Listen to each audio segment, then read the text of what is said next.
नमस्कार दोस्तों, क्या आपके दिमाग में भी कभी कोई ऐसा कमाल का आइडिया आया है जिसे देखकर लगा हो, अरे वाह, इसका तो ऐप बनना चाहिए। अगर हाँ, तो आज हम बिल्कुल यही देखने वाले हैं कि एक छोटे से आइडिया से एक असली चलती फिरती एप्लीकेशन तक का सफर आखिर होता कैसा है। अच्छा, कभी सोचा है कि जो ऐप्स हम रोज इस्तेमाल करते हैं, जैसे मान लीजिए इंस्टाग्राम या जोमैटो, ये जीरो से बनते कैसे हैं? मतलब क्या बस कोई बैठकर कोड लिखना शुरू कर देता है? नहीं, बिल्कुल नहीं। ये सिर्फ कोड का खेल नहीं है।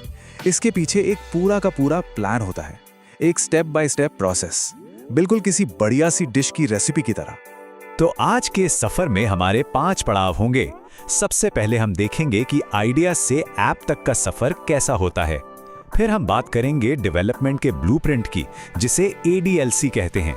इसके बाद हम देखेंगे कि अपनी कोडिंग की भाषा कैसे चुनें, फिर कोडिंग में अपने पहले कदम कैसे बढ़ाएं, और आखिर में ये सब सीखने के बाद टेक की दुनिया में कौन-कौन से मौके इंतजार कर रहे हैं। तो चलिए शुरू करते हैं पहले पड़ाव से, यानी आइडिया को एक प्लान में बदलने से। जरा सोचिए, अगर किसी को घर बनाना हो तो क्या वो सीधा जाकर ईंटें जोड़ना शुरू कर देगा? नहीं ना, पहले एक पूरा नक्शा बनेगा, एक ब्लूप्रिंट तैयार होगा। सॉफ्टवेयर भी बिल्कुल ऐसा ही है। हर बड़े और सफल ऐप की नींव कोड से नहीं, बल्कि एक सॉलिड मजबूत प्लान से रखी जाती है। और इसी प्लान को असलियत का रूप देने के लिए प्रोफेशनल्स एक बहुत ही खास तरीके का इस्तेमाल करते हैं। इसे कहते हैं एप्लीकेशन डेवलपमेंट लाइफ साइकिल, या शॉर्ट में ADLC। आप इसे एक तरह का रूल बुक समझ सकते हैं। ये वो ढांचा है जो बड़े बड़े प्रोजेक्ट्स को रास्ते से भटकने या फेल होने से बचाता है। ADLC, जिसे कई लोग SDLC यानी सॉफ्टवेयर डेवलपमेंट लाइफ साइकिल भी कहते हैं, असल में सॉफ्टवेयर बनाने का एक ऑफिशियल मैप है। ये प्लानिंग के पहले दिन से लेकर ऐप के लॉन्च होने के बाद उसकी देखभाल तक हर चीज का रास्ता दिखाता है।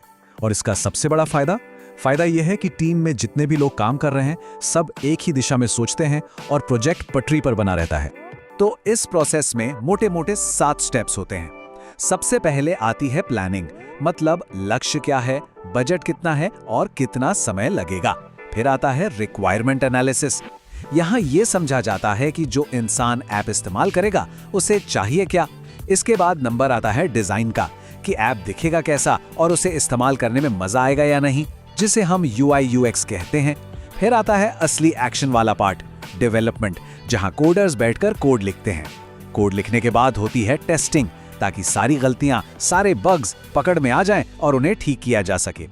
छठे नंबर पर है डिप्लॉयमेंट, मतलब ऐप को सबके लिए लॉन्च कर देना। और आखिरी में 7वां स्टेप है मेंटेनेंस, यानी लॉन्च के बाद भी ऐप को नए फीचर्स के साथ अपडेट करते रहना। अब ADLC के चौथे फेज यानी डेवलपमेंट में कोडर्स अपना जादू का बक्सा खोलते हैं, और इस बक्से में सबसे जरूरी औजार होता है प्रोग्रामिंग लैंग्वेज।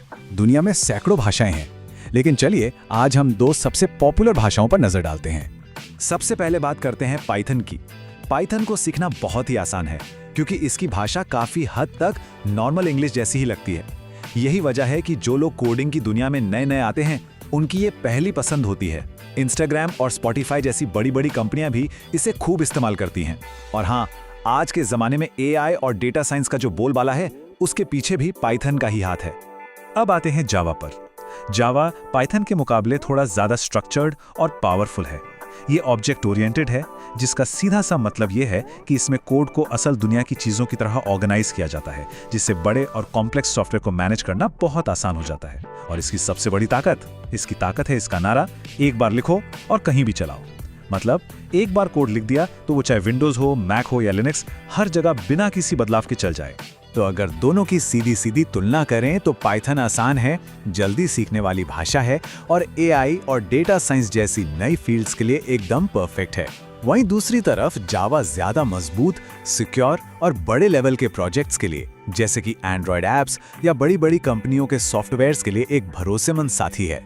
और यहाँ एक बहुत मजेदार बात है, इससे कोई फर्क नहीं पड़ता कि आप पाइथन चुने या जावा या कोई और भाषा। कोडिंग का जो मेन लॉजिक होता है ना, वो लगभग सब में एक जैसा ही रहता है। यकीन नहीं आता? चलिए एक बहुत ही छोटे से उदाहरण से इस बात को समझते हैं। ये देखिए, ये पाइथन का कोड है, बहुत सिंपल है। पहली लाइन में हमने कहा एज इक्वल्स टू 18, मतलब उम्र 18 साल है। फिर हम एक कंडीशन लगा रहे हैं, if age greater than equals to 18, यानी अगर उम्र 18 या उससे ज्यादा है तो स्क्रीन पर दिखाओ एलिजिबल टू वोट, और अगर नहीं है तो दिखाओ नॉट एलिजिबल। है ना, बिल्कुल सीधी सादी बात। अब जरा जावा का कोड देखिए, ये भी बिल्कुल वही काम कर रहा है। यहां भी हमने उम्र 18 सेट की और वही कंडीशन लगाई कि अगर उम्र 18 या ज्यादा है तो क्या प्रिंट करना है। काम बिल्कुल सेम है, बस लिखने का तरीका, जिसे हम सिंटैक्स कहते हैं, वो थोड़ा सा अलग है। जैसे यहाँ सेमीकोलन और ये कर्ली ब्रैकेट लगे हैं। तो इससे क्या साबित होता है? यही कि अगर आपने एक भाषा का लॉजिक पकड़ लिया तो दूसरी भाषा सीखना बहुत आसान हो जाता है। तो असल में बात यह है कि वेरिएबल्स, इफ एल्स वाली कंडीशंस और लूप्स, ये सब कोडिंग के बिल्डिंग ब्लॉक्स हैं। जैसे ईंट, सीमेंट, सरिया से कोई भी इमारत बन सकती है, वैसे ही इन कॉन्सेप्ट्स को एक बार समझ लिया ना, तो फिर आप किसी भी तरह की प्रॉब्लम को सॉल्व करने के लिए कोड लिख सकते हैं, चाहे वो एक छोटा सा कैलकुलेटर हो या फिर कोई बहुत ही कॉम्प्लेक्स एआई मॉडल। तो आइडिया से लेके कोड लिखने तक का ये जो पूरा सफर है, ये सिर्फ एक ऐप बनाने पर खत्म नहीं होता। असल में यहीं से तो कहानी शुरू होती है। ये स्किल्स असल दुनिया में करियर के बहुत सारे नए और एक्साइटिंग दरवाजे खोलती हैं। भारत में ही देख लीजिए, एक पाइथन या जावा डेवलपर के तौर पर करियर की शुरुआत करने पर भी काफी अच्छी सैलरी मिल सकती है। और सिर्फ डेवलपर ही नहीं, data analyst, Android developer, QA tester, ऐसे न जाने कितने ही रास्ते खुल जाते हैं। मतलब साफ है, ये स्किल्स सीखना सीधे सीधे एक अच्छे और स्टेबल करियर में इन्वेस्ट करने जैसा है। कहते हैं ना कि हजारों मील का सफर भी पहले कदम से ही शुरू होता है। हो सकता है एक आइडिया से लेकर एक पूरी एप्लीकेशन बनाने तक का रास्ता थोड़ा लंबा लगे, लेकिन याद रखिए, ये सब कोड की बस एक लाइन लिखने से ही शुरू होता है। तो कोडिंग का ये सफर अब यहां से शुरू हो सकता है। सारी जानकारी अब आपके पास है। अब सवाल सिर्फ एक है, आप सबसे पहले क्या बनाना चाहेंगे?